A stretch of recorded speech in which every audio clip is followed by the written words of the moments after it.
Rockers Movement presents the 2021 Miami Reggae Festival, healing the community with sound system culture. Saturday, August 7th and Sunday, August 8th, featuring from Germany, Warrior Sound International, the Immortal King Champion Sound from Kingston, Jamaica, Stone Love, Brooklyn's Champion Sound, King Addies International, from New York, the Champion Sound, Soul Supreme, from Jamaica, Wales in the country, it's Bass Odyssey, Downbeat the Ruler from New York City, Poison Dart from Tampa, and the Miami Ruler for years, King Waggy T, the Sound of the Future, Adonai, On Track Disco, DJ Rocksteady, and many more. Hosted by dub poet icon, Muta Maruka, at the 2021 Miami Reggae Festival, celebrating Jamaica's Independence Weekend, Saturday, August 7th, and Sunday, August 8th, at the brand new RER Marketplace, next to the Opalaka Flea Market. Tickets start at $25. For more info, visit MiamiReggaeFestival.com or call 305-900-5523. Celebrate Jamaica's independence and sound system culture at the 2021 Miami Reggae Festival.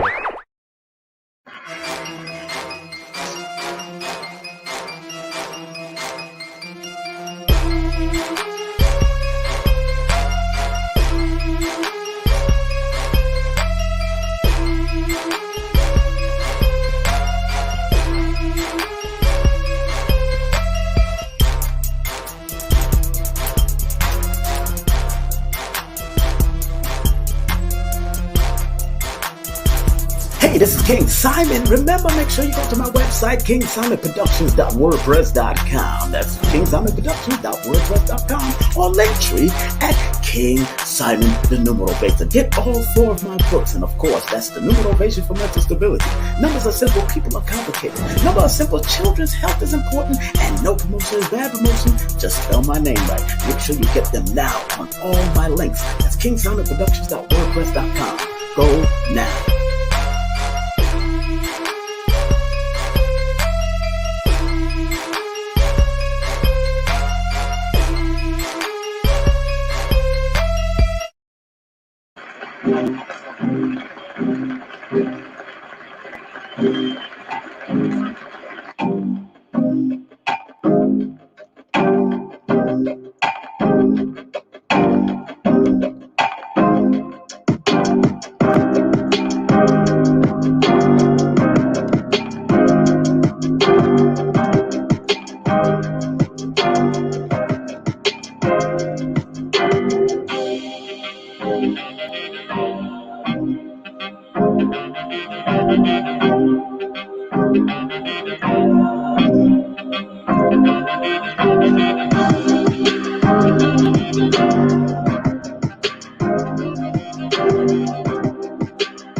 Yes, greetings, one and all. Greetings to all the family. What's up?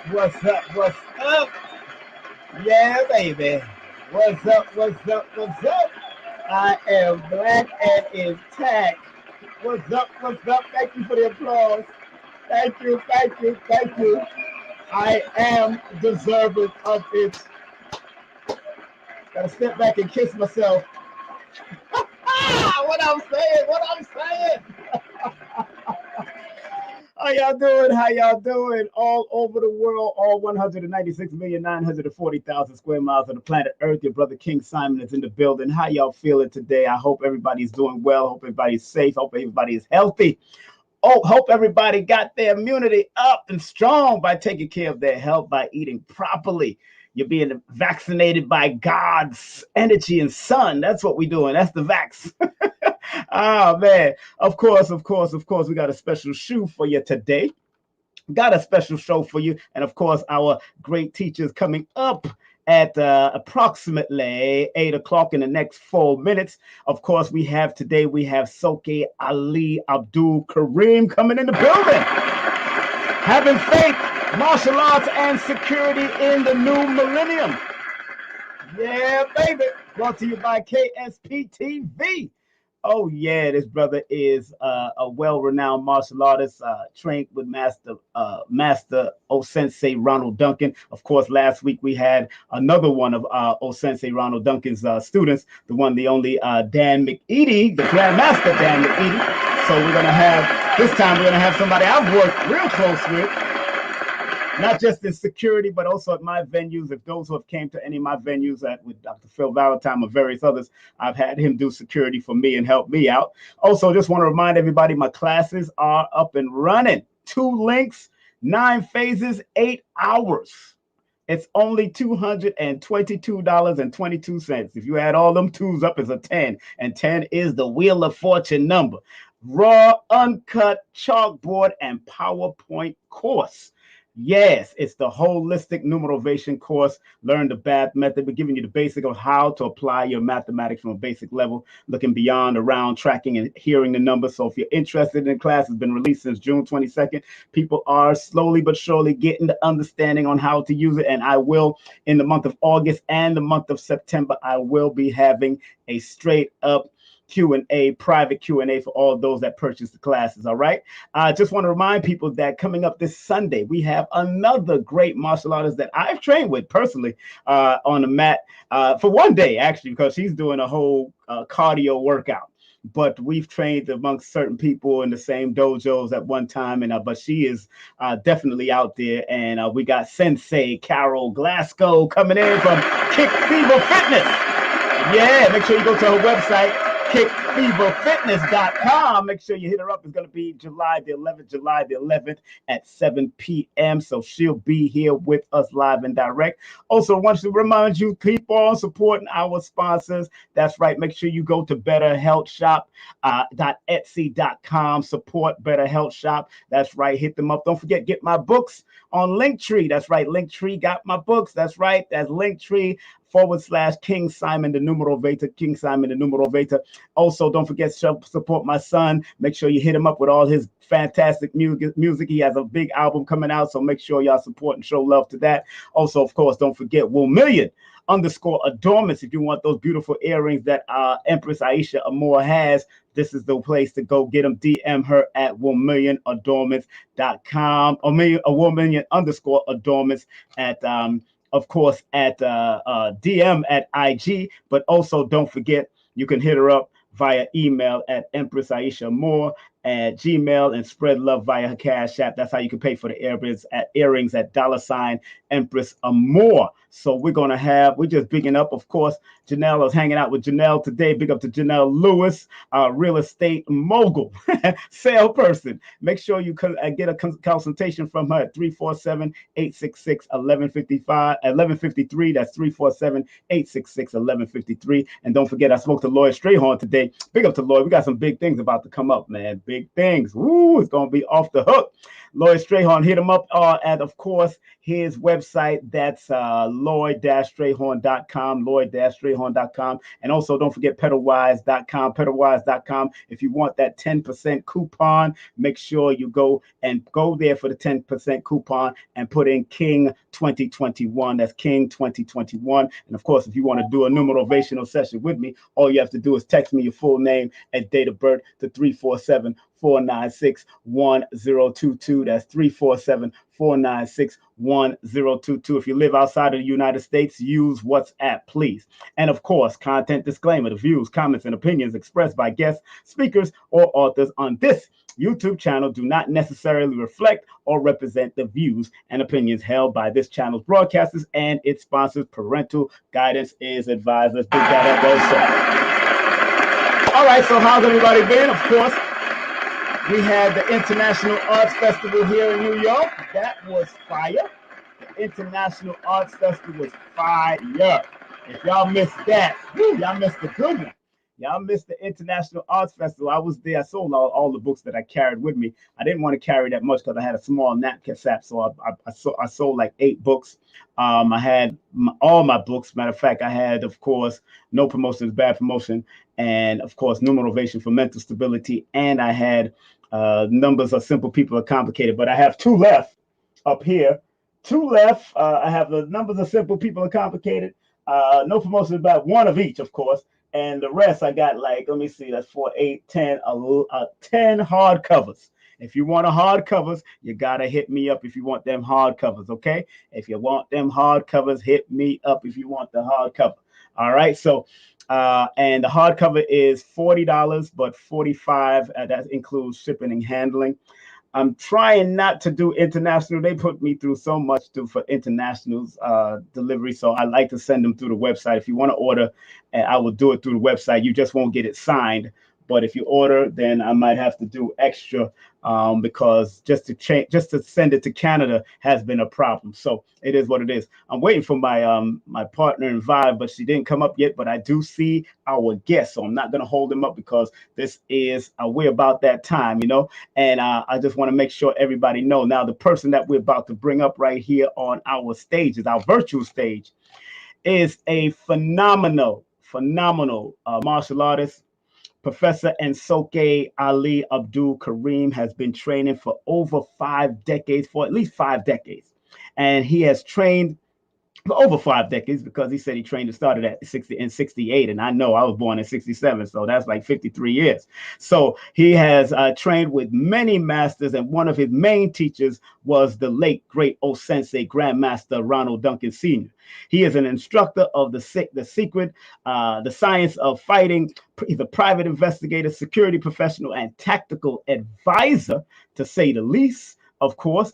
And of course, his beautiful system that he practices, that I'm going to mention right now, is what we call the system of Kogaru Ninjutsu, the way of the winds and water. To connect with Soke, please email him at alikarim2004 at Yahoo, or you can call him at 347-612-8796. That's 347-612-8796. And his Facebook is at Soke Ali Abdul-Karim. Without any further ado, let's welcome right here on the virtual stage, as King Simon presents the one, the only, Soke Ali Abdul-Karim in the building.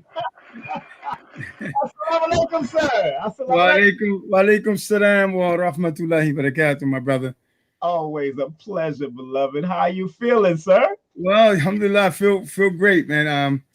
Hey, look, I can't deny the favors of Allah. You know, we have a saying as a Muslim, which of the favors of the Lord we deny, and I can't deny any of them. That's right. And you know, I'm honored. You know, I know we're part of the same family. Although I was training under GM Anthony and Soke, and under Dr. System, but I also trained a little with Master Duncan before he passed, and I used to have him on all my radio shows. And I love speaking to the elders. I just love learning, even if I don't get to train officially hard body like from back in with y'all days.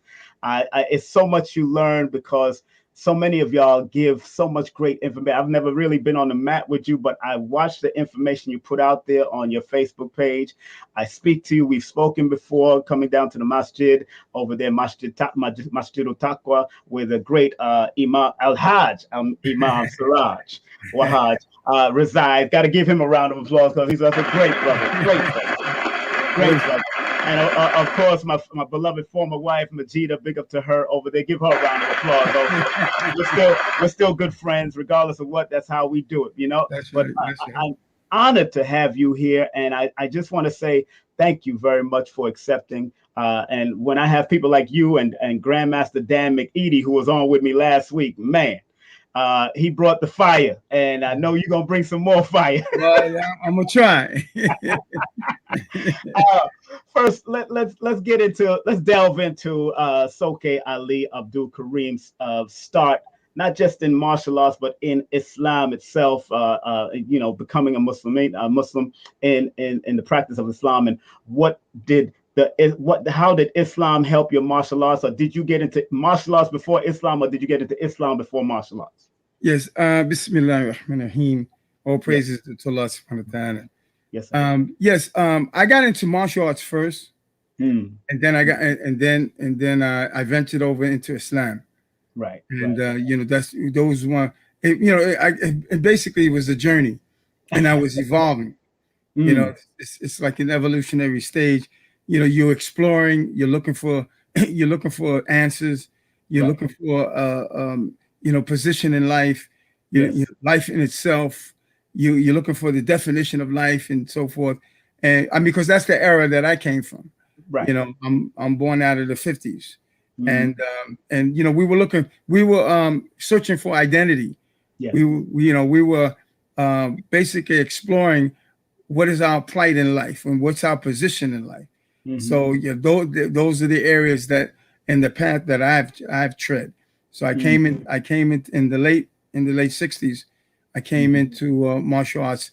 I started with some neighborhood friends of mine. We grew up together, and I came out of Red Hook. Oh, Red Hook, yes. Yeah, Red Hook, South Brooklyn. Yeah, yes, sir. I know Red Hook. Yes, sir. Everybody, anytime, any old hat or anybody that knows, they say, "Oh, Red Hook. Oh, okay." Well, that's where I came out of. And two neighborhood friends of mine, they started training formally Shotokan karate, and we were good. Like we were close friends. And I basically, karate was like, very mystique at the time, but we heard about it, and once I came in contact with it through my friends, through my friends, I started training.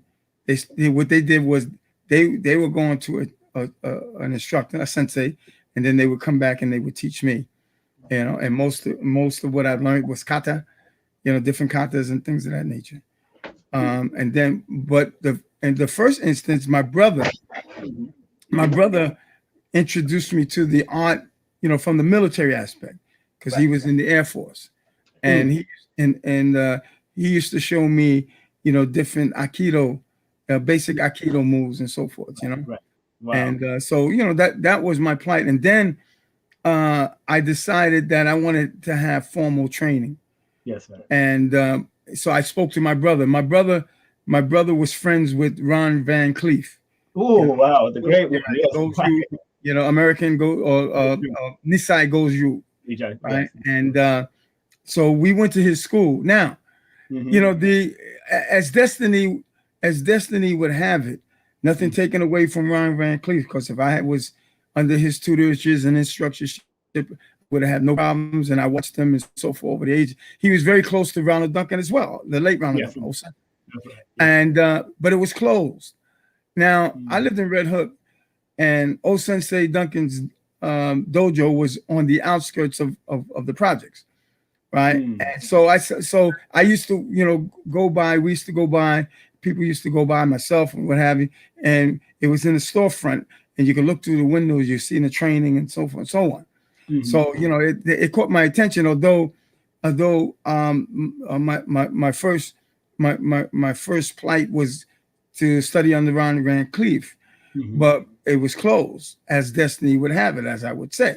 Right. So I told my brother, I said, well, look, man, take me to old Sensei Duncan. Take him to the dojo right there, you know, and the rest is history. Rest is history. Wow.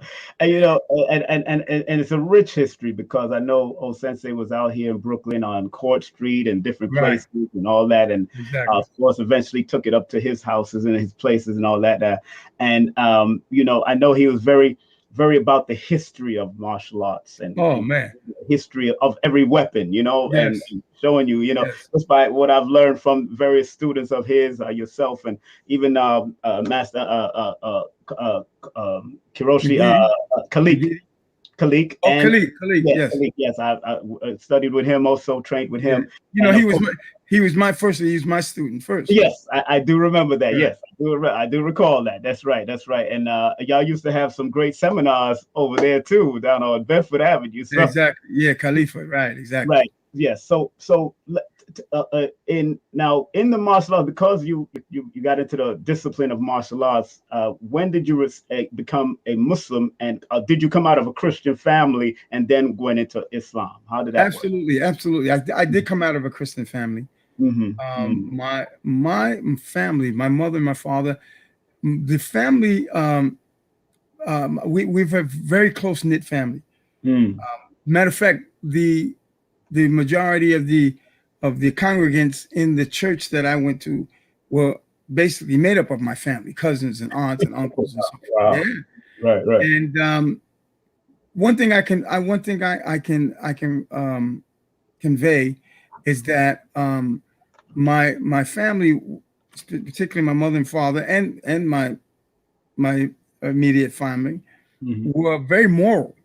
Mm. They were very, not only in their beliefs, but in their behavior, in their conduct. They had moral principles, you know, and I was groomed in that particular lifestyle, that kind of culture, and so forth. And I always believed that this is what led me to Islam, because I was attracted to Islam based on particularly Tawheed, which is the concept and the principles of the oneness of God. Right. It never dawned on me when I was going to church that you know, even though they mentioned Jesus being the Son of God, or Jesus being God, whatever, they never said Jesus was God in my church. It was always the Son of God. I went to the church called Church of God, right?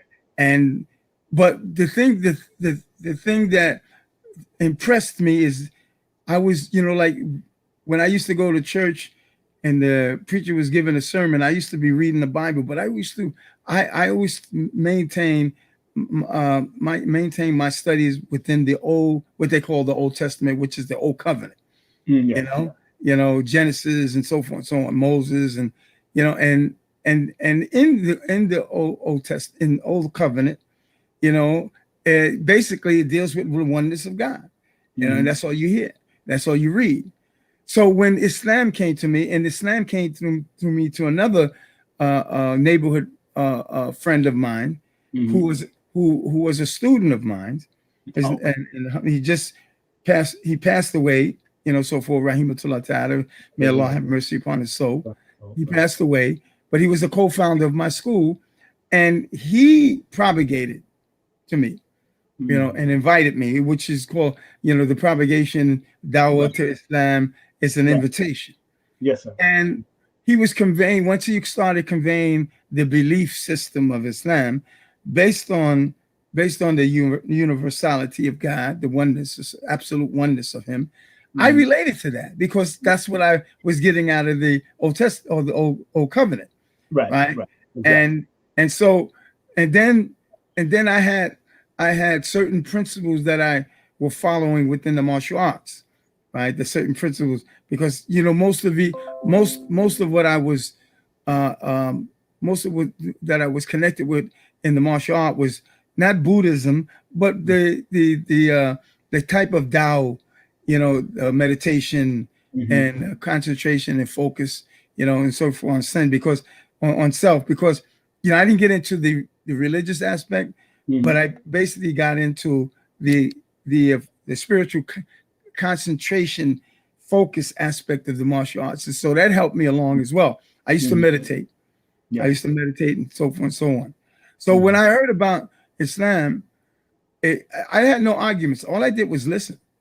I mean, and then I became eager to become Muslim afterwards. You know? Took my brother a little time. He used to say, well, I want to take you to the masjid on State Street, on State Street and downtown Brooklyn and off Court Street. Check Dawood's original place. Sheikh Dawood, right. Sheikh Dawood, right. Yes, sir. And Mother Khadija, right. And Mother Khadija. May Allah have mercy on his souls. So, but I became eager, and he was kind of slow in that transition that I wanted to experience. So there was one time I had my own apartment at one point, and he was taking too much time. I said, brother, man, can't you give it to me? He could have, but he wanted me to experience the congregation, the masjid, the brotherhood, the community vibe. So, but he was taking, and I became too eager because it's like, it's burning. It was burning in my heart, and that's the way Allah subhanahu wa ta'ala, that's the way, that he pushes us, he encourages us. That's the form of him putting that drive in us, in our hearts, in terms of coming towards him, coming towards the Creator, Allah. So I told him, I said, listen, brother. I said, we supposed to meet at a certain time, I think 12 or whatever. I said, if you're not there, I'm going to the mosque. I knew where it was, right? And he still took a long time coming. And I got up and I started walking towards the mosque, and he saw me on the bus, because I was living on Vanderbilt around Fort Greene. Yes, I was living on Vanderbilt and Myrtle Avenue. And he was walking down, and he saw me on the bus. He got off, and then I went to the masjid, Masjid Dawood, and I took my shahada, became Muslim, and from that point, and this, yes, sir. that when you become Muslim, and in our period of time, education was very important for us, and especially reading. Yes. This is, reading was the highlight of and the principles of our education. Especially when we went to school. If you couldn't pass the reading test, you didn't get promoted. You didn't graduate if you didn't pass English and so. But reading was the highlight of the point, and that's what I did with the Quran. And see, when I became Muslim, there was not that much literature except for the Quran and a couple of pages of what we call hadith, which is the sayings of the Prophet sallallahu alaihi wasallam, and some other books like Maududi, and so forth, the teachings of Islam and so forth and so on and so on. And but the point is that I became so enthusiastic about absorbing this deen, and from through the Quran, and then through the example of brothers that were around me, and there was real serious, heavy African American brothers like Khalid Yasin, Imam Yahya Abdul-Karim, from Masjid Yasin, and other personalities. And these brothers, I used to sit around and just listen, man. But the point is that once you grasp what Islam is conveying and what it entails, then you start molding, because that's what it's intended for you to mold your life around Islam, and anything else, it's like a vacuum. And in that vacuum, anything outside, long as it's what we call lawful in Islam, long as Islam complements it, it takes shape, and it forms it. It's Islamized it, as we would say in English, and that's what happened with the martial arts, because it like refinement. Everything in Islam is about refinement. Everything in Islam is about getting the best of what you can get out of life. I mean, when I named my school, the Star and Crescent School of Essential Knowledge. The Star and Crescent, it's not to say that that's an Islamic symbol, but it's something that I grasped at that moment, and I kept the name. But the other aspect, the subject of my school was essential knowledge, the school of essential knowledge. And why did I name it the school of essential knowledge? It's because ninjutsu, Islam in particular, and once those two principles merges, ninjutsu has those kind of principles. Yes. Outside, eliminating all the myths, all the what people might call paganistic practices, so forth. We didn't have to indulge in that. But those principles of absorbing the knowledge around you, the Prophet Sallallahu Alaihi Wasallam, Muhammad Sallallahu Alaihi Wasallam, he said, according to one saying, that knowledge is the lost and found property of the believer. Whenever he comes across that knowledge, whatever form, whatever context it takes, you claim it. And that's the principles in respect to this kind of situations in terms of the martial art and any other thing. This is the principle that I operated under. Right. So when I came into contact with Islam, and then I was already into the martial art, because I was into the martial art in the late 60s, and I took my shahada in 73. So I was already immersed in the martial arts. But when I came across Islam, and I saw what Islam had to offer in terms of understanding life and everything, Islam is a total encompassing understanding ideology, and it encompasses everything. And because all knowledge comes from Allah. You understand? Right. And so that's what refined my martial art principles and training, and my focus and concentration, and how we wanted to explore. Because in ninjutsu, you'll find when you study what they call them shinobi. Yes. Right. Shinobi are shadow warriors. That's actually the ancient terminology. Right. Ninjutsu is a modern day terminology. Okay. Shinobi is the modern. It means shadow warriors. Shadow warriors. When you study them, when you study the shinobi or the ninja, you'll see that they took the martial art to the highest level that was humanly possible. But the feats that they have accomplished, people would say, well, these guys are not human. They're like superhuman. No, they're human, but that's the level. That's the level that they particularly understood the human body could go as far as you can take it. Yes, and we learned that from Islam as well. That's right. The spiritual aspect of it, and we have a rich history when it comes to certain accomplishments that the Prophet Muhammad Sallallahu Alaihi Wasallam has made, and the companions and believers that were around him, right? And even within battle, right? So that refines my art in that sense. Right. Those that are just coming in, we are speaking with Soke Ali Abdul-Karim. He's our guest. He's an instructor in the science of fighting, private investigator, security professional, and tactical advisor. His system, of course, the system of Kogaru, Ninjutsu, the way of the winds and water. If you want to connect with Soke, please email him at alikareem2004@yahoo.com. And his number is available to contact or text him at 347-612-8796. That's 647-612-8796. And FB, you could hit him up on Facebook, Facebook Messenger, or see him teaching classes also on Facebook Messenger at Facebook at Soke Ali Abdul-Karim. Now, being that you got the martial arts first and then went into Islam, tell us how that transition. You said that transition was very easy to go into from the martial arts because, of course, the discipline is very similar. There's a discipline, and we knew that the Prophet Muhammad Sallallahu Alaihi Wasallam had also warriors around him.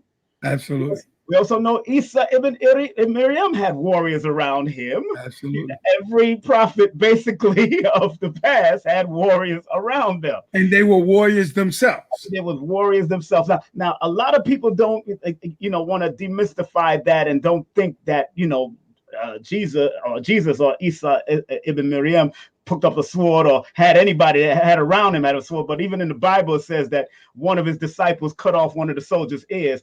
And if he cut off his ear at that precision without killing the soldier, that means he was very good with whatever weapon he had, because he didn't kill the soldier. He just cut the ears off. So, I mean, I start looking at common sense when I read scriptures, whether it's Bible or Quran. You know, I tell people all of that. But in having faith in the martial arts, what was the tournaments like when you was going into tournaments or fighting with our dear O Sensei, and your any type of tournaments that you went into in under your system? How was that, and how did you carry yourself in those environments?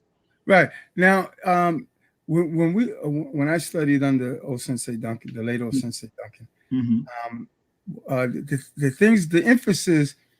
the emphasis were not placed too much on tournament fighting or competition. Okay. This is you and him right here in the picture, right? Yes, yeah, that's at Temple University. Yes, I found it. Yes. I mean, I traveled with him.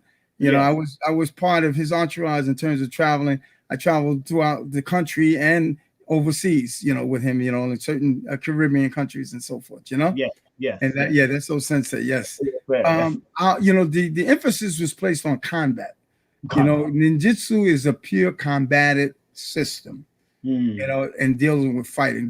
You know, it doesn't have really a tournament context to it. You know, although Sensei, you know, because we had this curiosity, and it wasn't like in the sense that we were like eager to fight in tournaments. He wanted to show us different styles. He wanted to allow us to experience, you know, the systems, different systems and so forth, and depict our system against other systems. So he had one time took us, you know, maybe once or twice took us to tournaments, you know. Now the type of and the method of fighting techniques that we were taught were illegal in tournaments. Unorthodox, yes. Yes. You know, but we are, you know, we disqualified, whatever. We wasn't intentionally trying to hurt anybody, or we weren't intentionally trying to violate the rules of the tournaments, but that's the way we were taught, right? And you know, and we did fairly well. We had other students that came from other systems, and they used to compete. And we had one of his name was Mike Turner, and he was very good, very, very crisp and sharp in kata, right? And so Sensei used to go over things with him and then allow him to compete in that sense. My experience were with brothers that were, you know, and other students for other systems, and we used to exchange. We used to, you know, that was our tournament. We used to exchange techniques. We used to we used to spar with each other, kumite, and so forth. You know, I sparred with people from all different basic school of thought in terms of fighting. Sanukas people, me and Robert Carson, we, you know, and other people like that, and people from Shotokan systems, Kung Fu systems. You know, that's what got me interested afterwards in Kung Fu, because I studied in exchange and extracting. That's what the School of Essential Knowledge. That's where the principle of essential knowledge come in, because what I did was start extracting from other systems. That's one of the principles of Bruce Lee. You know, he learned Wing Chun, but then he began to explore other systems, and they used to take what was suitable for him from other systems. I did the same thing. You know. You know, and one thing that I've learned is that is why and how you extract, and you take what you do is you take what you consider that which can adjust to what you're doing, and and that what you feel is the best method from that system, right? And then you congregate it, you know, you commend it. I have to say, you know, you were talking about the sensei's knowledge, you know, and the things that you can discuss with him. He was, brother, he was a fountain of information. You know, he had, you know, I don't care what subject it was, and it could be, I mean, he'll talk Asian, East Asian. He'll talk of Japanese, Chinese, Indian, African. Whatever. And he'll talk about weapons that they exhibit those particular systems, those particular nationalities. So this is where I got it from. You know, he was definitely my guide in those areas. You know. So yes. I combined those things, and Islam taught me, because that's what Islam is. Like I said, the knowledge is the foundation. Knowledge is the lost and property of the believers. Claim it wherever he finds it. That's That's it.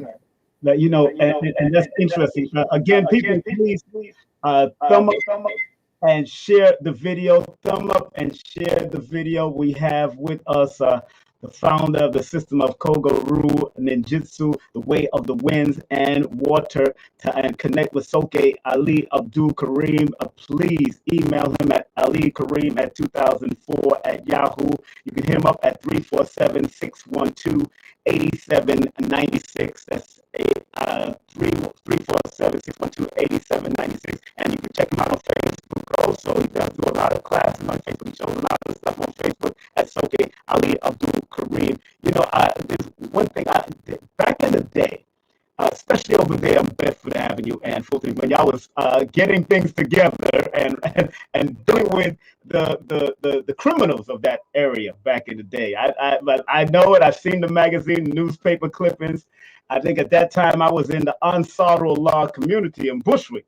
That's where I was. But y'all was doing y'all thing. And martial arts, of course, was necessary. No doubt. And please tell us the mindset of dealing with drug dealers and all those types of people back in those days when y'all had to bring up to Imam Siraj and all the great ones that was amongst y'all out there.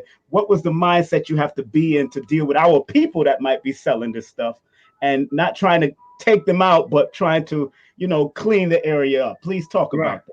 You know, just like you were saying, yes, sir. Before, everything you do there's a methodology to it, right?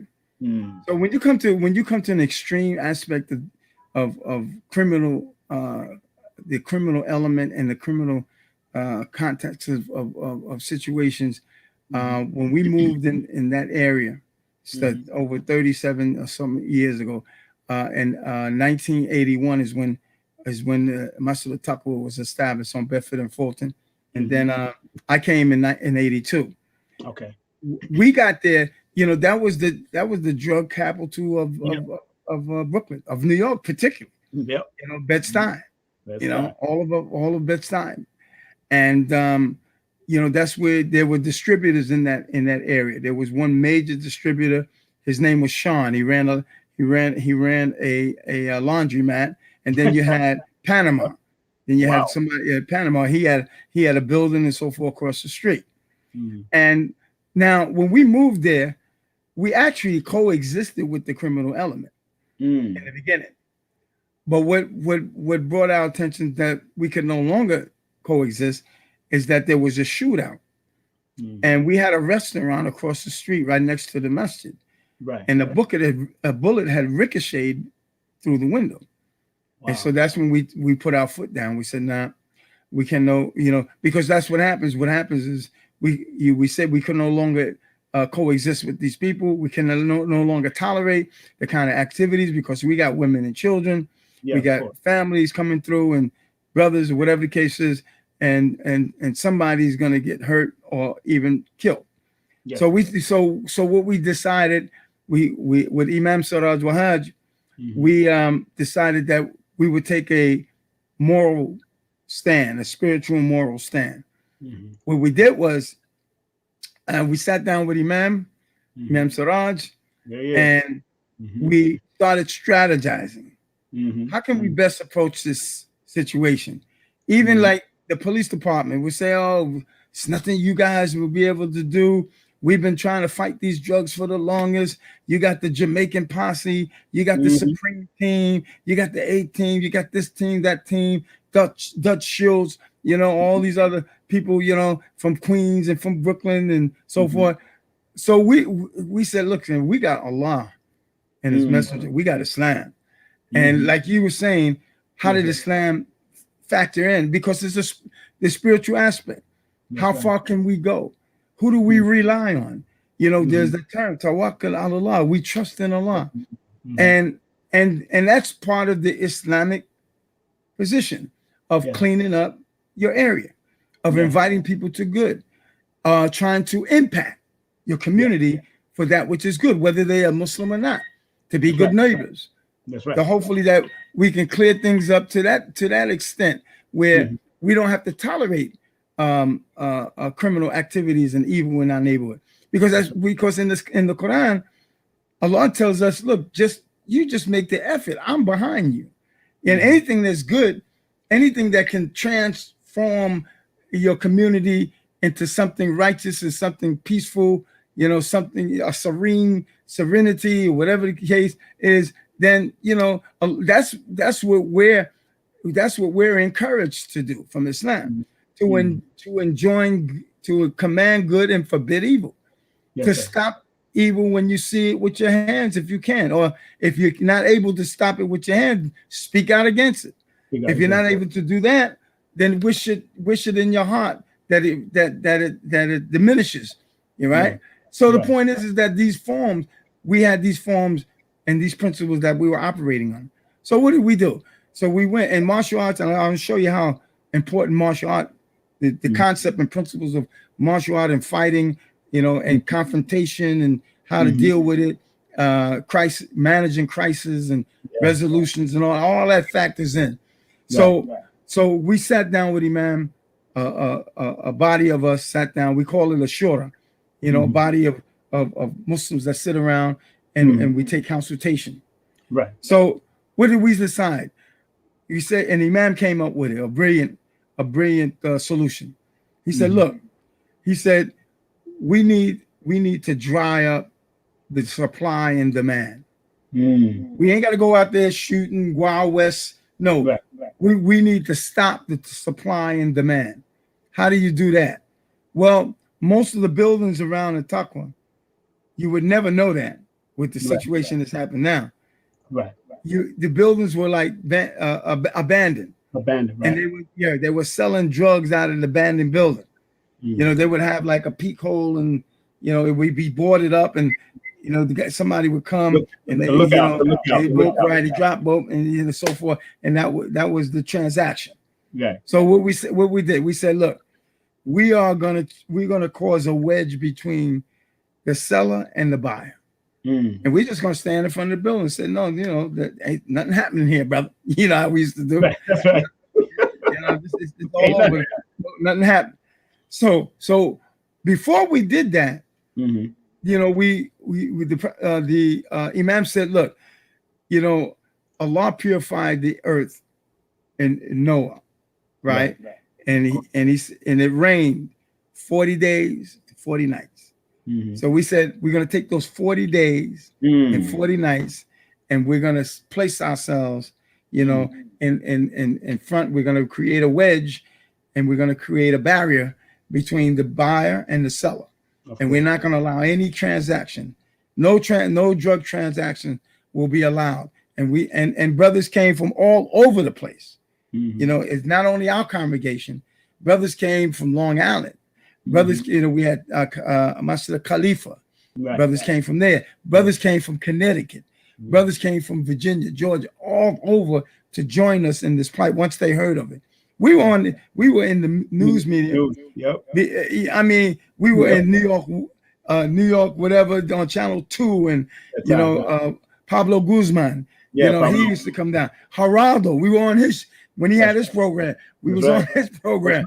You know, because the people could not believe that we were successful and that we were able to achieve this type of achievement, because people were frightened to death of the drug.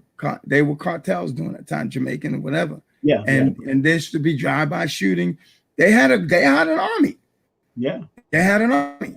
So we decided. Now, before we did that, you know, the Imam said, you know, the prophets and the messenger, ﷺ, before they came with any judgment from Allah, they went out and they invited the people, and they warned the people, and they proclaimed the message.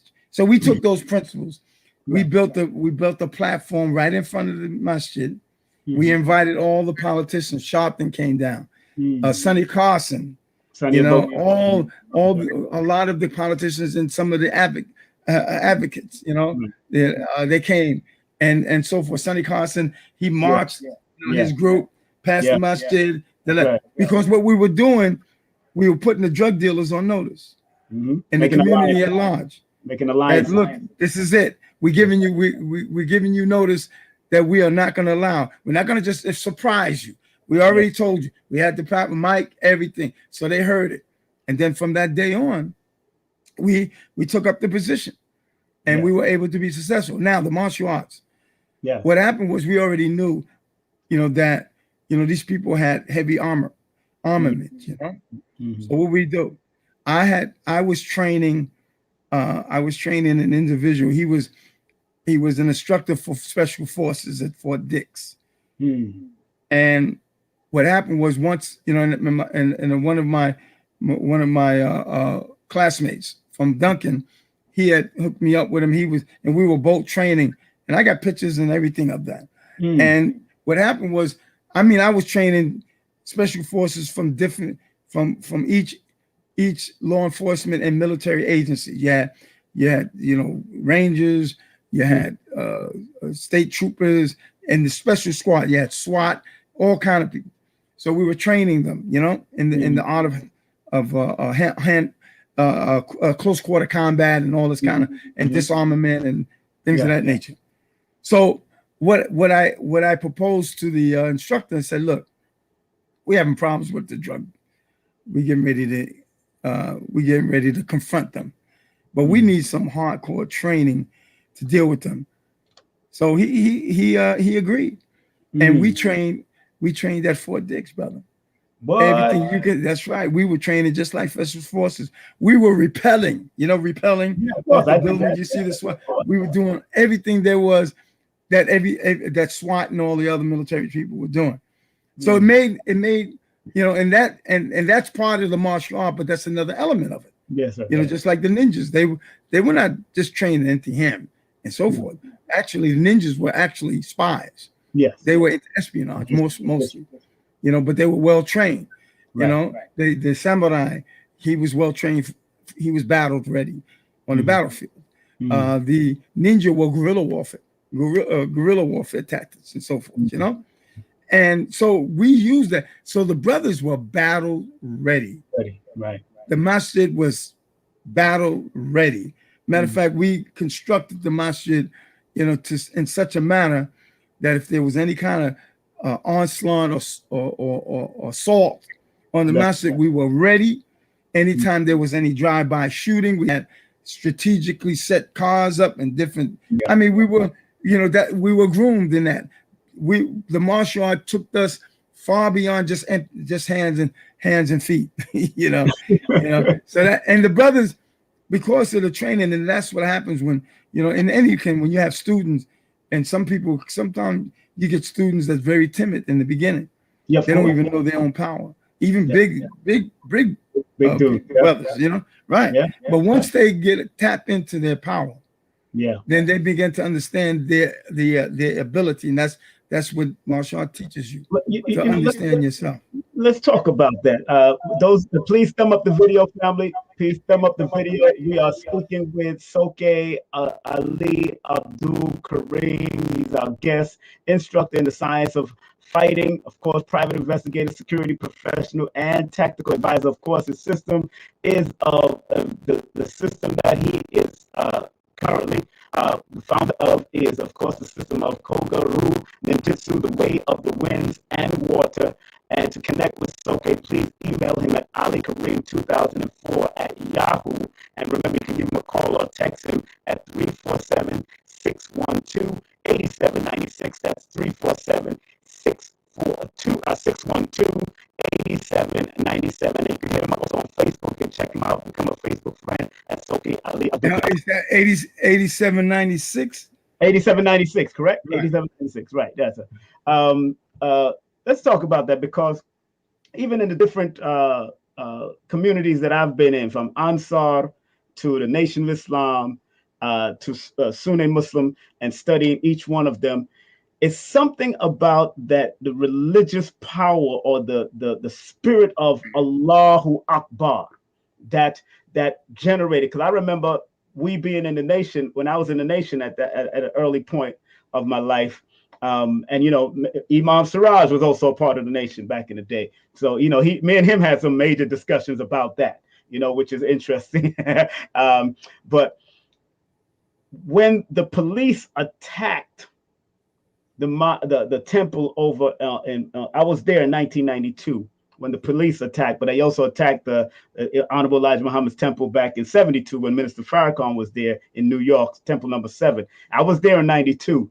But when Allahu Akbar, something about Allah, because even when I've gotten caught in fights, I had to defend myself. When Allahu Akbar is said, up to this day, it still rings strong. And I believe, I think most of us as Muslims become superheroes in the fight, even and in the fight, because you'll be surprised. It was a guy that was slim that took the gun from the officer at the mosque, allegedly took the gun from the mosque and disarmed him. And you would not even think that he would be able to do that, but because we was taught a certain way in martial arts and also how to defend ourselves, when Allahu Akbar's rang, something just get over us. What is it that saying, Allahu Akbar, Allah is the greatest, God is the greatest? What is it in that saying that triggers Muslims to just become fearless and just do? What is it from your perspective? Because you've been in Islam longer than I was in Islam. So please explain that, please. You know, that's spiritual context. Yes, the spiritual aspect of our existence. Mm-hmm. It has all you have to do is to tap into it, but it has to be known. It has to be known. There's a reason for, you know, there's a reason why people commit themselves to whatever belief system, ideology, whatever case is. It's you know, and some people do it based on mental persuasion, and some people basically do it based on the intellectual aspect, the ideological. Once you, and this is where Islam comes, because it's not, Islam is not a sensational religion. It's not based on sensationalism, you know, where just people just stir themselves up and they find themselves going into a frenzy, whatever the case is, emotionally. Right. In Islam, there's a control of the emotional context, and this is one thing that I wanted to bring to bear. Is that the emotional context in Islam is, some people say, well, you know, I'm not spiritual. I don't feel the spiritual aspect, you know, because it depends on how you tap into, how you understand it. Right. Now, it exists, because this is why when you know, every human being has a spiritual connection. Right. It depends on how you use that spiritual connection. Now, there's what you call the warrior's yell in martial arts, right? Yeah, that's right. In Japanese, they call it kia. Yes. In Chinese, they have their own, you know, tai, you know, the qigong and taikyu and the breathing and so forth, right? And in Islam, there is that recognition, because one thing Islam teaches us, there's a term called ihsan. Ihsan, right? Ihsan comes from the word Hassan, but ihsan comes from it has a belief system, and that belief system is entailed. It says that to worship Allah as though you see Him. For if you can't realize Him, then worship Him as though He see you. So that's that connection, that spiritual connection. Quite naturally, we don't see Allah in His essence, but we do see Allah because it's described to us, Allah's capability, His ability, and so forth. So that Allahu Akbar is because you're saying there's no other greater power than Allah. That's right. And when you make that commitment, even on the battlefield, That's what you exclaim. And then, like you said, because you understand this psychologically, and you understand it metaphorically in your mind.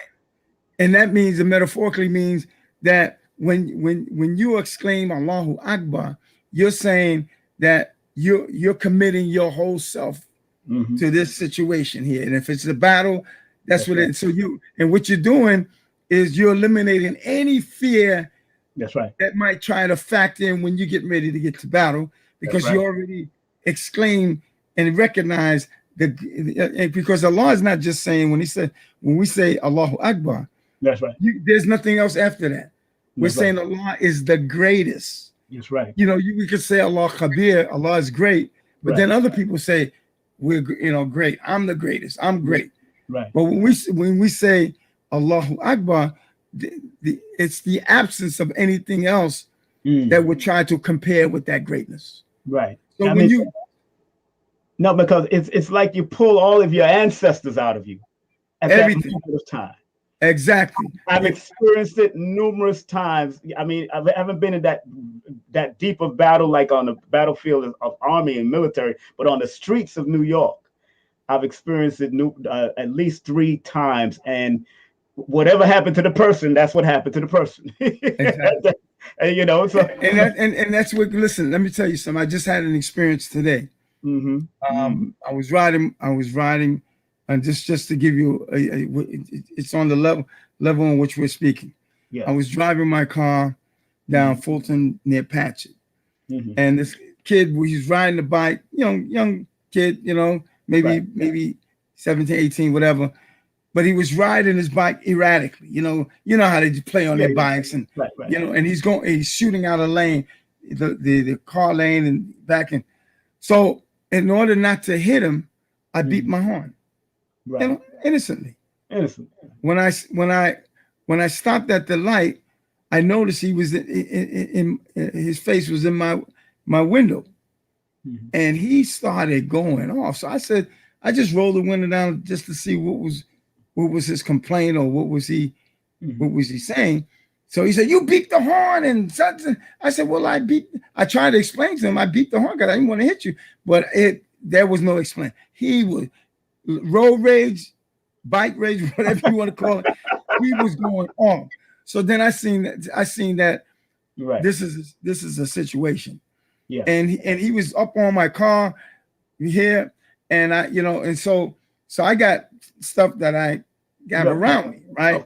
Of course. And he was, and he tried to pull the door open, and I'm glad it wasn't open, because that he pulled the door open, I don't know, I really would have to hurt that man. Yeah. But that's, but what martial art teaches me and teaches that you don't get emotionally connected to this situation. When Bruce Lee says emotional context, and then he talk, and that's what we deal with the elements. Yeah. He said, if you be like water. Be like water. The cup. The cup takes on, the water takes over the cup. It becomes the cup. So water is a very subtle and very serene element. Right. Right. But it can be very, very rash and very hard. That's right. It's one of the strongest elements that Allah's created. Yeah. Outside of wind. Yeah. And that's why we named our boat. And so we take on the character. So what I'm saying in that instance, I was making decisions and movements, and that's why the spiritual aspect take over, because I was ready to jump out the car, but then I didn't, because it kept me in the car. Yeah. So I said, you know what? The car is my armor. I used to teach my students that. Yeah. I said, don't you jump out of the car. Your car is your armor, right? So he was up on me, and this and that. So at some point, I have a baton, like extremists or what we call Hambo. And I always have it next to me. Right. So I had it, and he was going. So I read his body language. The only way I can read his body language is that I didn't get emotionally connected. I wasn't emotional. I was calm, and this is what martial art teaches: focus. I was composed, and concentrated, and I was making strategic I was looking at him, and I knew, like Bruce Lee was saying about water, is that water adapts to the situation. Yeah, that's what you do. Don't you become erratic. Mm-hmm. That person's erratic. Don't you focus. If you always notice, even in Bruce Lee's movies, he's showing you the character. He waits. Yeah. He doesn't, jump up and down. He waits, and then he moves. Why? Because he's moving where it's not telegraphical. Mm-hmm. You don't know. He doesn't expose himself. He doesn't give away his intentions. Yes. In any situation, he's not. There's no emotion, so you can't read him. So this is what I was doing with this guy. So when I make moves, he, because he was making a lot of noise in this and that, and I seen him, like you can see he was trying to overpower me with that, but he saw he wasn't. So so once I read him, that he, because a lot of those guys, you give them the opportunity to sneak you and then they run off. So once I read him where that might be the possibility, I just reached out just to throw him off guard, and I grabbed onto the strap of his bag, right? And he went back, pulled back. So that's what I mean. I said, okay. And then he just started using his hands, flurry. He wouldn't come and hit me, but he was just moving around. So I said, okay, I got control over this situation. And that's all I did was, at the end, I just rolled up my window. He hit the window, and then he went about his business. So it just shows you you're controlling, like Bruce Lee said, and like Islam teaches us, don't get angry. That's right. Control yourself. Even in a battle, right? Even in a battle, don't be enraged. Like there was, that everything is supposed to be for Allah. And when like you say, Allahu Akbar, that's you say, Allah, this whatever's I'm going through right now is for you. And I'm in your hands. Right. But I'm gonna, but we're told to fight and prescribe for us. We're told to defend ourselves. The Prophet ﷺ even said, if somebody tries to steal your property, prevent him from doing so. Fight him. So the companion said, well, what if I die? He said, well, if you kill him, your victory. If he kills you in the midst, you become a martyr. Right. So everything is about protection of yourself, and trusting in Allah. And like you said, once you bring out that spirit, Allah, I do the same thing at times. These niggas go off, and I hate to say that, but I said, Allahu Akbar, I don't fear nobody but Allah. Yes, and like you said, boom, here come that spirit to the front. I've had 9 millimeters pulled in my head, and I had one too. Same here. Had knives pulled on, exactly, and hypodermic needles and all kinds of stuff. And when it came to it was over with whoever that person was. It ain't happening no more. Because most of the time you're underestimated, right? Because I was looking at because in the dunya, I would have jumped out and boop, but I didn't have to do that. Yes, right. Because I want to, because I would have really had to hurt that man, that boy. Yeah. That's right. Or he's gonna hurt me. So I said, if I can get out of, because if you notice, if you read about the masters in the martial arts, it's always about, and Bruce Lee said it himself, fighting without fighting. Without fighting. If I can get out of it, even though listen, I have nothing to prove. I ain't no punk. I ain't got nothing to prove. But if I can get away with unscathed, or the person being unscathed, and that's what happened there. If I had to, because if he had hit me, by Allah, if he had to pull my door, I'm just glad it was locked. Then I would have went into another mode. But Allah subhanahu wa ta'ala was there, this and that. So just like you were saying, that you put all your all in this spiritually. People have their own way of expressing their anger and their hostility and so forth. But people are in conflict. A lot of anger blinds you. Right. That's why you don't get angry, but you stay focused. You be firm. That's right. And then you can see everything. I told my students, don't get angry, because if you go and fight and you get blind, I said, you watch where everything is, where it's coming from. Yeah. And then learn to neutralize, because the person is just going here. He's not even seeing. And we, in Islam, in the martial arts, and because I studied Daituru, some form of Daituru, Aikijitsu, I studied, you know, with Ronald, and then I studied formally Aikido, you know, with Master, with Ismail Abdul-Karim when he was alive, under the head Grandmaster Rahimatullah Lukman, you know, Abdul-Hakim, you know. So, you know, those are arts that teaches you, you know, to move, you know, Tai Sabat, you know, move and blend in with your opponent, and because in the Jiu-Jitsu, same thing. We got a thing called ghosting, kageru, you know, to become a shadow of your opponent, become his shadow, you know, blend in and so forth and so on, you know. So yes, listen, faith, man, faith is the foundation of whatever you can do. And I told people, look, you gotta build a foundation. It can't be just all material. It's not all physical. Yeah, you know, it's a lot of it is psychological. Right. In that sense, you know, Sensei used to say, he used to ask us, what is the most dangerous weapon? And we used to name guns, all kind of things. He said the most dangerous weapon on earth is the mind. The mind, exactly. Those weapons by themselves can't do nothing until somebody picks it up. Yes. And it depends on its usage. He said the most dangerous weapon that you contain is the mind. That's right. That's right. You know, those that are just coming in, family, we have one of our greats here, one of our good brothers, Soke Ali Abdul-Karim. Somebody mentioned, you know, about mentioning Bruce Lee a lot, and I tell, and let me just respectfully respond to him real quick. It's not that black folks mention Bruce. It's just that he's just a point of reference that he's making, because the wisdom that Bruce said in most of his movies and his books, because I have a lot of his books, is universal. And most grandmasters say it, you know, from Duncan to Soke to Master Powell, and all the ones that I've met throughout my life, they all say, Soke Little John, all of them say it. It's just that some people just know Bruce because that's what we grew up with. That was some of the superheroes we seen, until I seen Master Duncan catch arrows on the Worldwide of Sports, and I started seeing Jim Kelly, and we started seeing Ron Van Cleef and all these. That's when we started saying, "Oh, we can do this too." That's what I'm saying. In my mind, you know. Go ahead, brother. I'm sorry, because listen, and see, you know, brothers, please.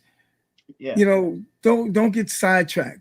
Yes, right, exactly. Because everything is within context. Yes. And we, you know, we use like you said, King Simon, references, right? Just speaking, Bruce Lee was a phenomenal martial artist. Yes, right. And he was unorthodox. That's what made him a phenomenal. What I love. He was unorthodox. He had principles. So like I don't know if the brother was here earlier. Whoever said it is that I emphasize that it's about essential knowledge. It's about knowledge being the lost property of the believer. So whoever spouses, I can talk about Oyama, I can talk about Kunoichi, I can talk about Yoshiba, Sensei and Akira. I can talk about many of these things, principles, and I've read most of them, a lot of them, right? But it's just that there's certain people who make certain points that I attach to. It's not a matter of we say to Bruce Lee too much. We're not making comparisons. Right. We're talking about a man's philosophy, about his principles. And he was the most popular at that time. And he's most popular, right? So it's not, we're not hung up on it, Bruce Lee, but we're dealing with knowledge. Yes, right. And knowledge is free. Yes, and whoever proclaims it, whoever exclaims it, and it's suitable, then you latch onto it. So don't get away from context, my brother. Right. In that sense, And I had a discussion with Master Duncan about the racism in martial arts back in those days. Yes. So a lot of our voices wasn't heard. Even with Bruce Lee and his fast hands, Master Vic Moore did his thing back in the day. He touched them, but they didn't record the touch. They put out what he did instead of, because there was racism, there was classism, and politics, and bias, and like it is all the time, right. And because see, the one thing that we learned, as far as even in society, is that just like they talk about, they talk about critical race theory, and they don't want that taught because see, unfortunately, these rulers and the people like this white, whatever the case is, they don't want to highlight their defects.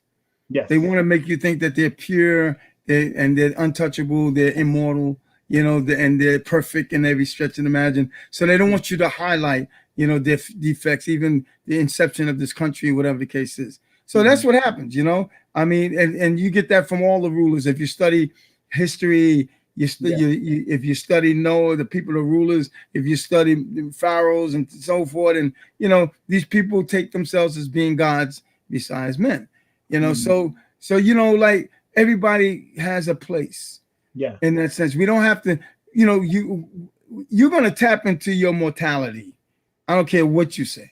You're going to tap into that mortality because just like people getting sick from the COVID, people getting sick from this, that, and they get hospitalized and all that. You tap into your mortality.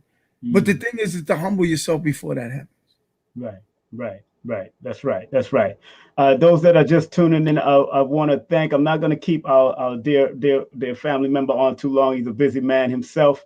Of course, like I said, we have Soke Ali Abdul-Karim, guest. He's our guest. He's an instructor of the science of fighting, private investigator, security professional, and tactical advisor. Of course, this is his system. If you want to go and enjoy his system or find out more information, the system of Kogaru, Ninjutsu, the way of the winds and water. To connect with Soke, you could email him at alikareem2004 at yahoo.com. His number right there for the world to see, 347-612-8796. That's 347-612-8796. And of course at Facebook at Soke Ali Abdul-Karim. One more thing, Soke. The new millennium, the young people, you got grandchildren, I got grandchildren, what the security of them in the next 20 years. What I'm not saying to go suit see and whatever, but what do you see as you see the patterns coming up? What do you see was for our young people coming in, and especially our women and our children, boys, men and women, as far as I remember being at a Juma, and the Imam was talking about marriage and the importance of bringing brothers and sisters together again. What do you see as far as not just martial arts, but in life in general? What do you see from your perspective? The Imam brought that point, the principle of marriage. So because he said, as we've known this since the dawn of man, the family structure is very important. There is no community without strong family foundation and structure. What I see is when I created an environment and a culture that I've created within my teaching system and also in the masjid, and like when you're outside the street, just like with that young man, it's almost like, is this the future? But then when you see, disciplined, educated, knowledgeable young people who have discipline themselves and they're focused and they're concentrating on the right things and they're doing the right things, then you say, the future has a chance with children like this.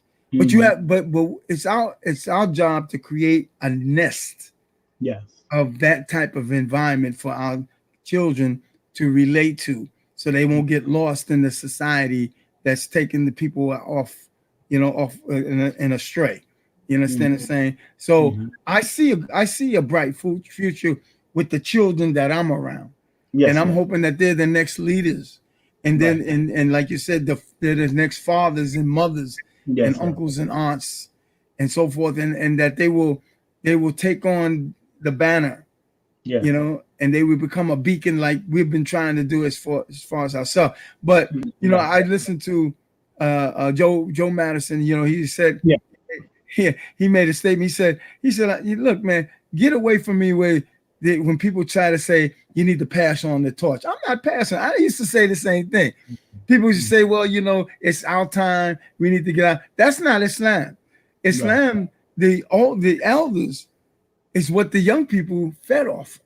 Yeah. They led them. Sometimes the elders was in the front. Sometimes they gave the opportunity for the young people, but they worked hand in hand.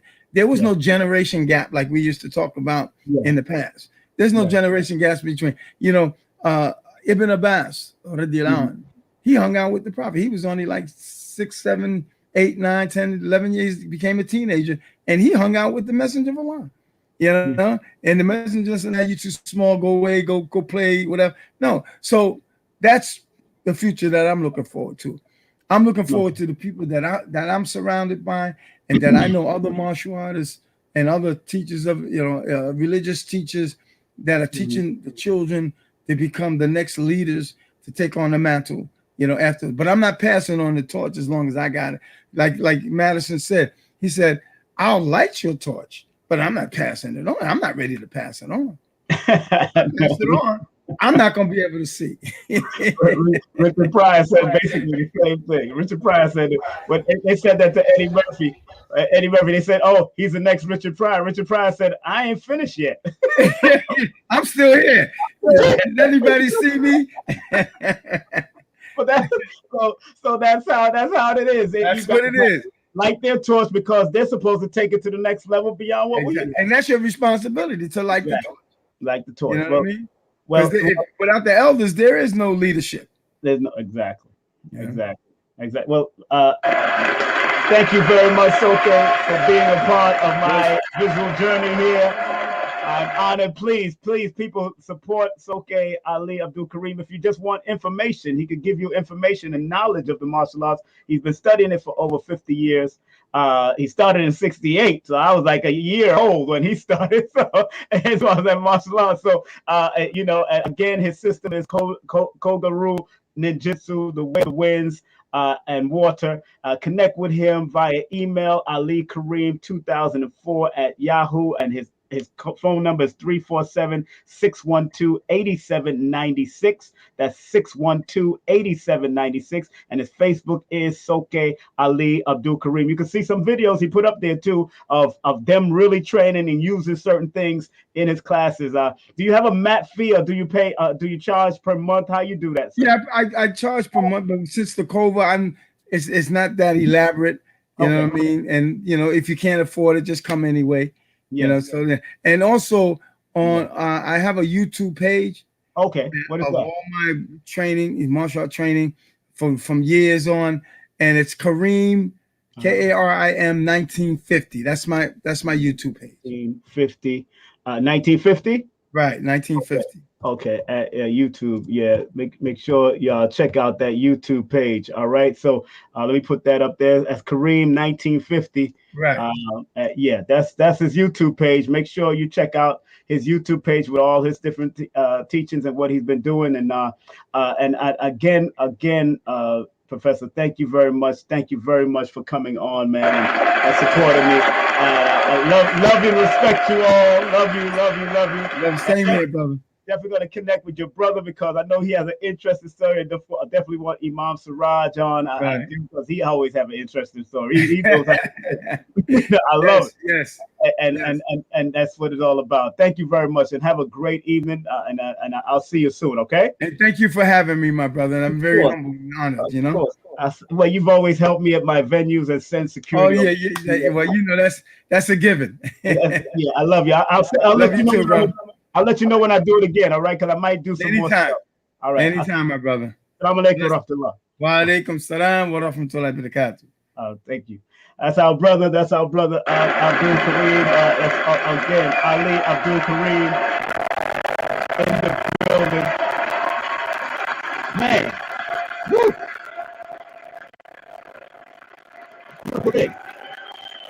Beautiful thing when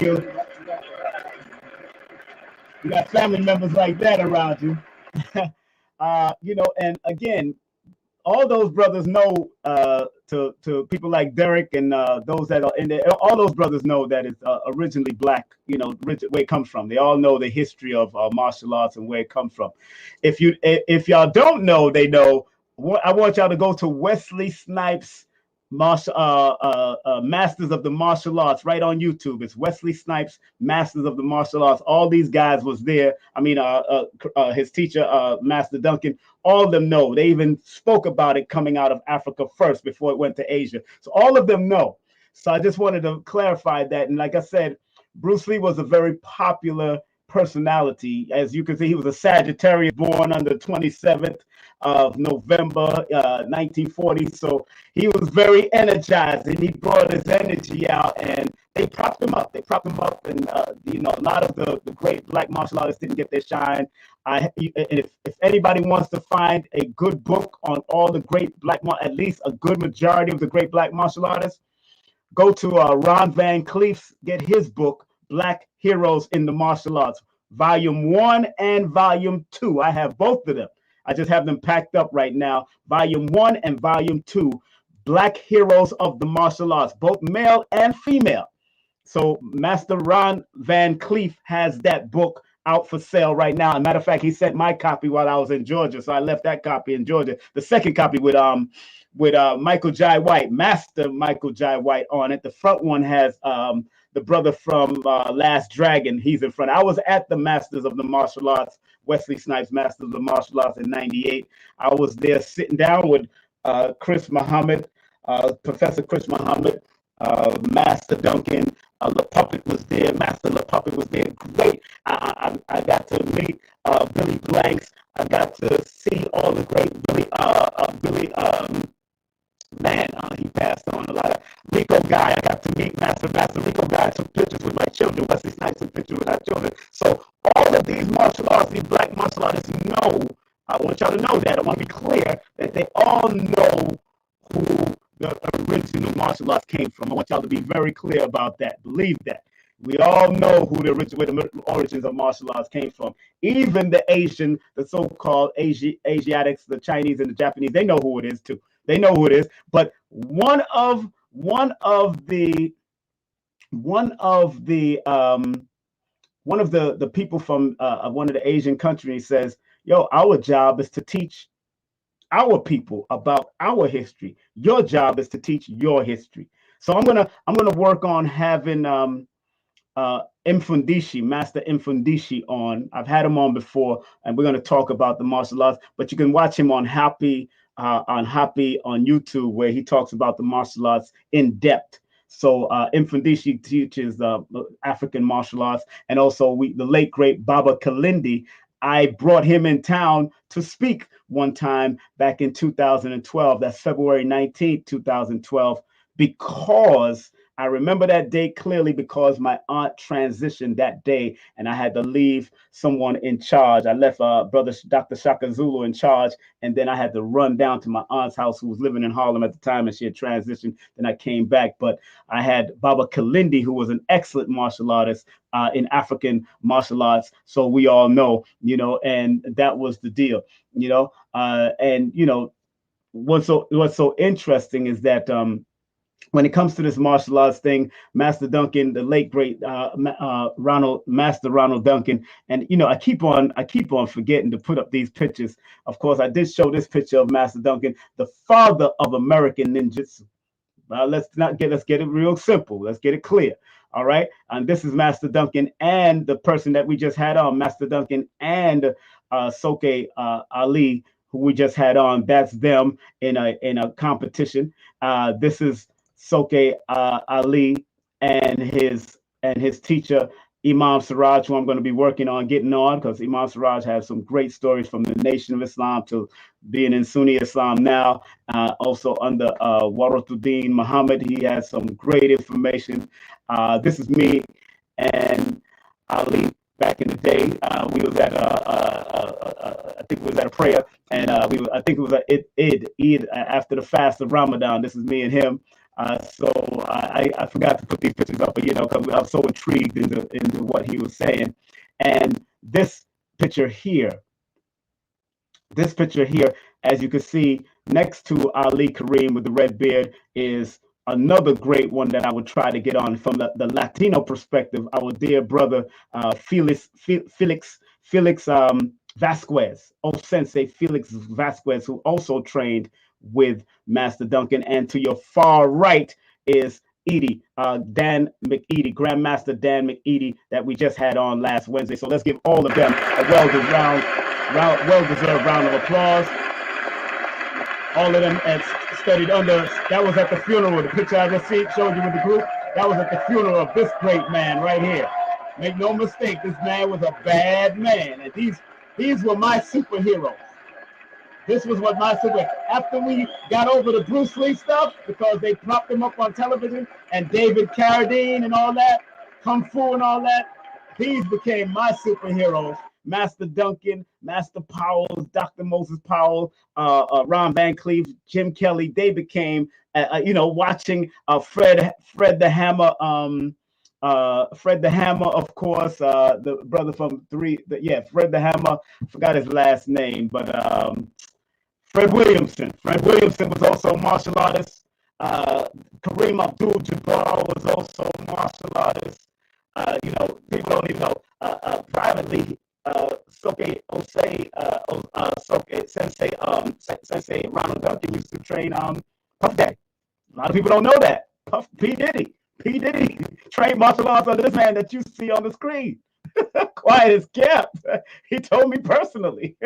So it is what it is. You know what I'm saying? It is what it is, family. It is what it is. So they know the history. They know the history. We know it all came from us.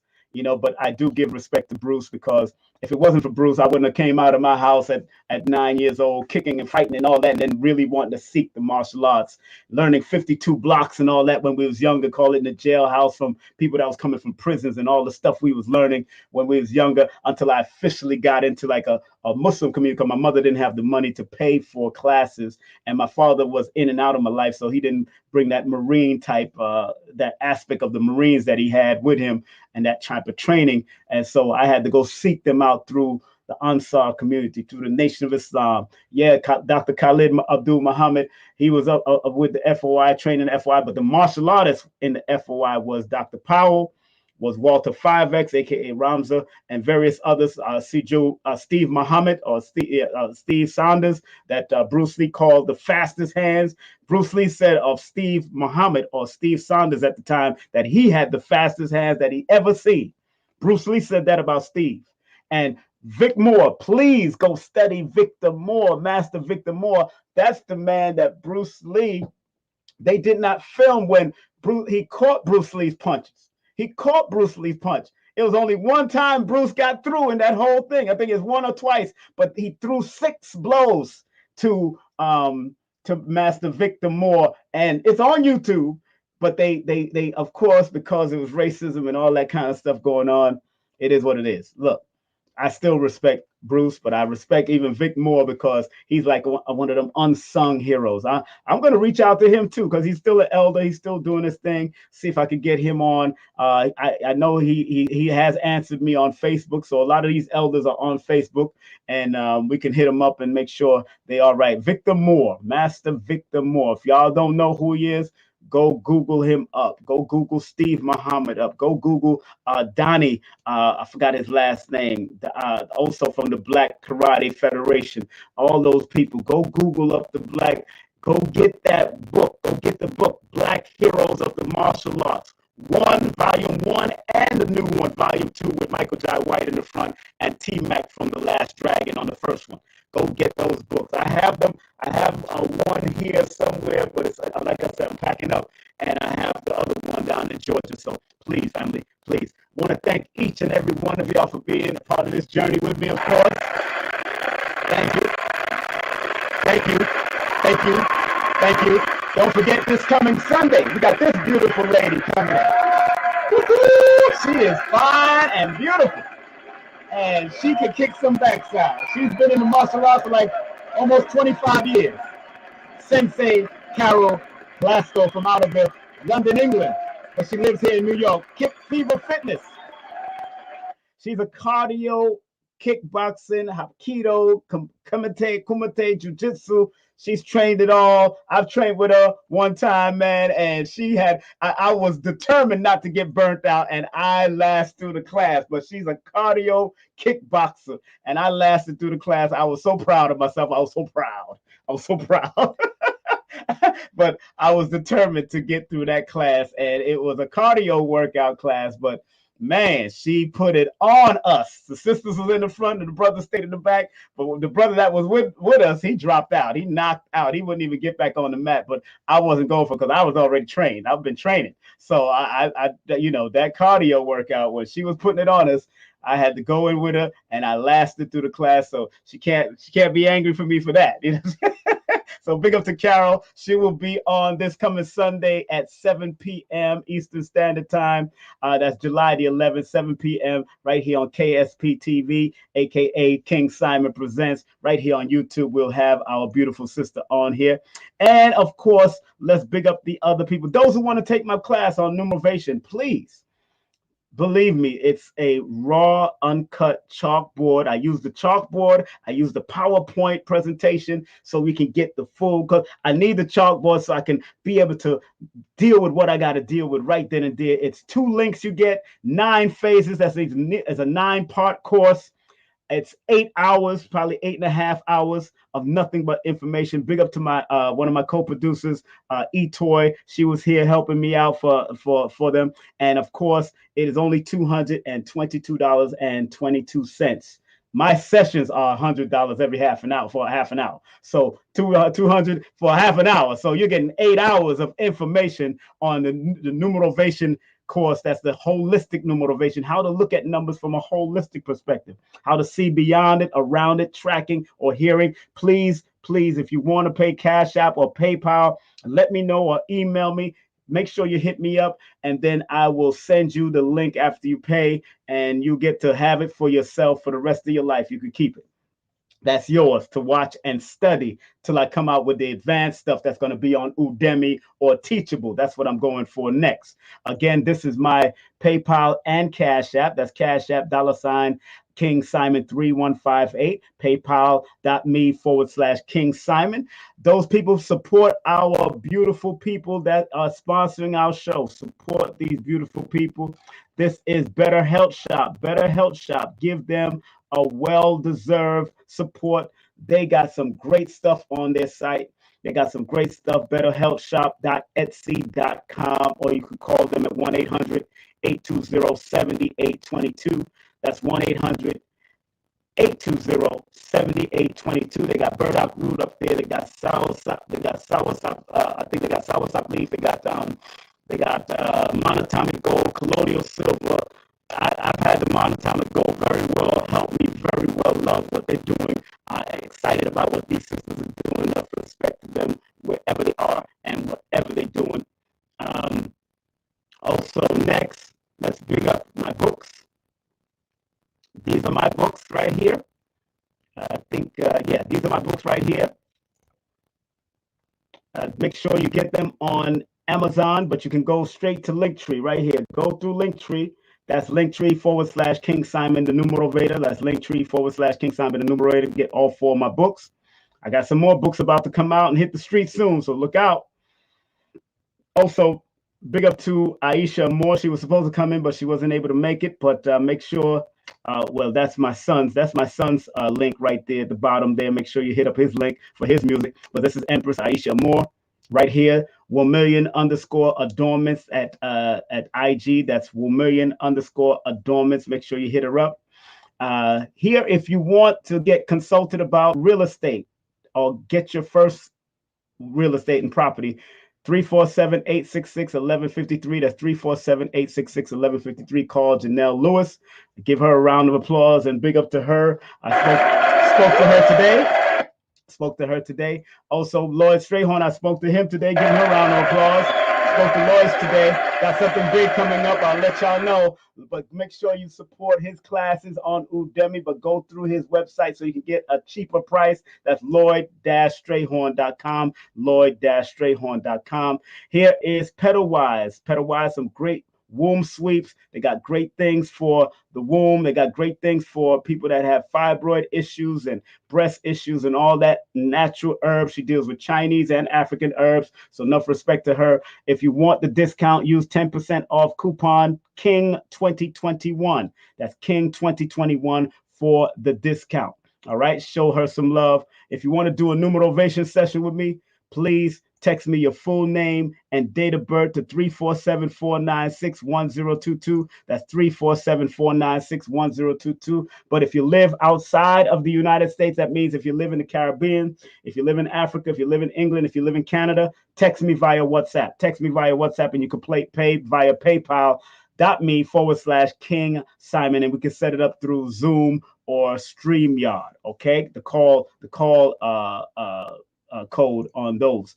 And last but not least, family, I want to thank each and every one of y'all for coming in and participating and enjoying the show. Thank y'all for all the shout outs. And last but not least, content disclaimer: the views, comments, and opinions expressed by guests, speakers, or authors on this YouTube channel do not necessarily reflect or represent the views and opinions held by this channel's broadcasters and its sponsors. Parental guidance is advised. So once again, I want to thank, of course, my dear brother here. I want to thank him. Great job. Great job. Great job. Great job.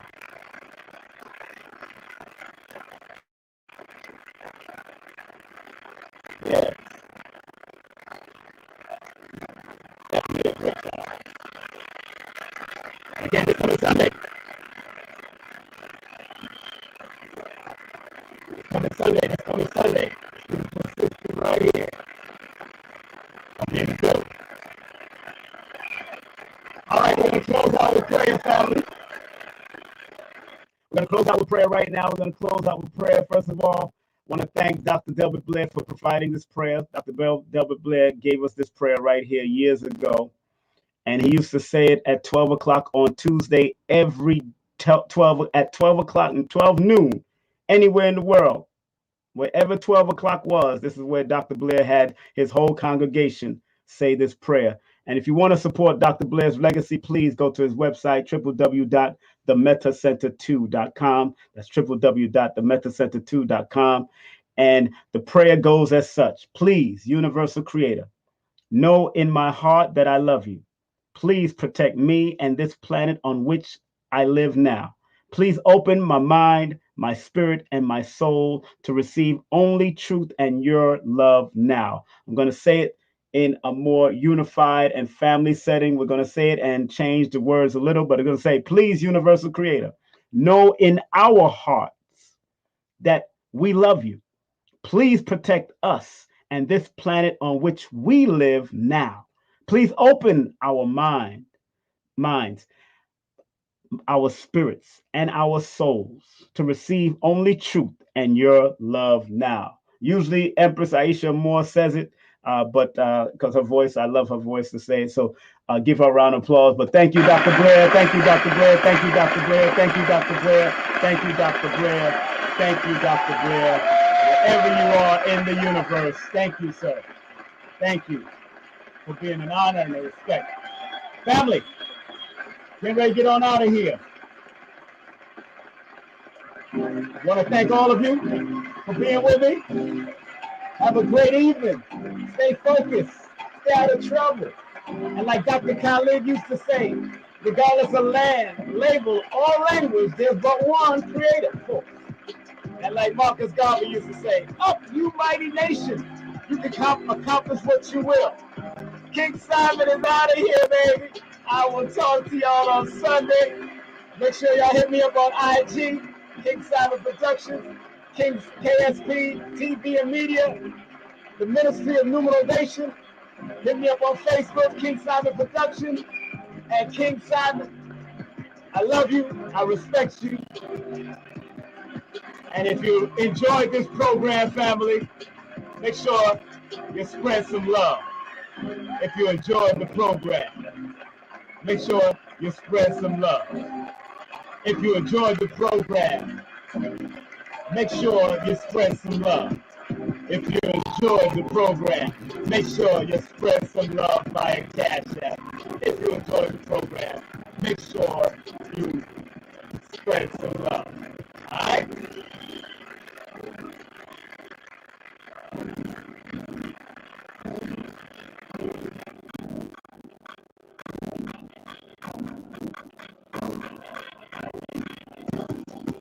Rockers Movement presents the 2021 Miami Reggae Festival, healing the community with sound system culture. Saturday, August 7th and Sunday, August 8th, featuring from Germany, Warrior Sound International, the Immortal King Champion Sound from Kingston, Jamaica, Stone Love, Brooklyn's Champion Sound, King Addies International, from New York, the Champion Sound, Soul Supreme, from Jamaica, Wales in the country, it's Bass Odyssey, Downbeat the Ruler from New York City, Poison Dart from Tampa, and the Miami Ruler for years, King Waggy T, the Sound of the Future, Adonai, On Track Disco, DJ Rocksteady, and many more. Hosted by dub poet icon Musa Maruka at the 2021 Miami Reggae Festival, celebrating Jamaica's Independence Weekend. Saturday, August 7th and Sunday, August 8th at the brand new RER Marketplace next to the Opalaka Flea Market. Tickets start at $25. For more info, visit MiamiReggaeFestival.com or call 305-900-5523. Celebrate Jamaica's independence and sound system culture at the 2021 Miami Reggae Festival.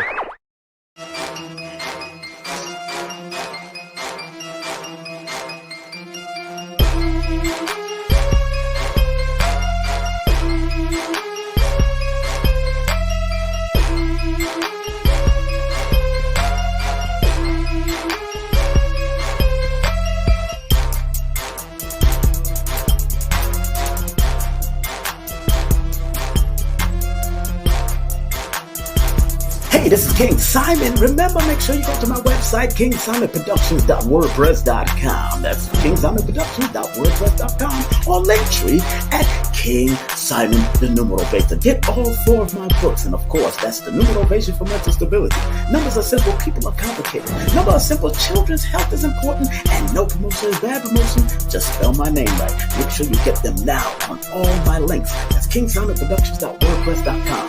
Go now.